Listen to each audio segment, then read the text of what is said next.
भैया बहनी माया यूपी 62 में आप लोगन के बहुत बहुत स्वागत है।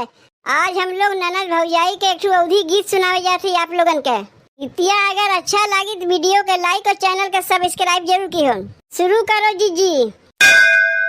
ननद इंटर पास यार के भरी है पानी, ननद इंटर पास यार के भरी है पानी, के भरी है पानी हो के भरी है पानी, के भरी है पानी हो के भरी है पानी, ननद इंटर पास यार के भरी है पानी, ननद इंटर पास यार के भरी है पानी। सासू तो हमारी खिड़कियों की रानी, सासू तो हमारी खिड़कियों की रानी, ससुर जिलेदार यार के भरी है पानी, ससुर जिलेदार यार के भरी है पानी, ननद इंटर पास यार के भरी है पानी, ननद इंटर पास यार के भरी है पानी।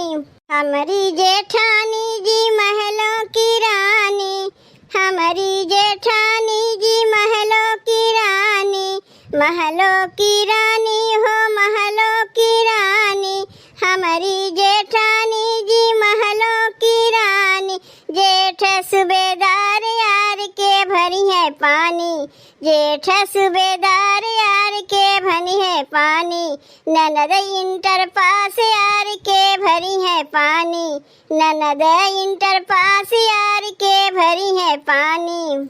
देवरानी तो हमारी है पलकों की रानी, देवरानी तो हमारी है पलकों की रानी, पलकों की रानी हो पलकों की रानी, देवरानी तो हमारी है पलकों की रानी, देवर चौकीदार यार के भरी है पानी, देवर चौकीदार यार के भरी है पानी, ननद इंटर पास यार के भरी है पानी, ननद इंटर पास यार के भरी है पानी। तब बहिनी ननद भौजाई के गीत कैसन लग तनी कमेंटवा के बतावत जइहे।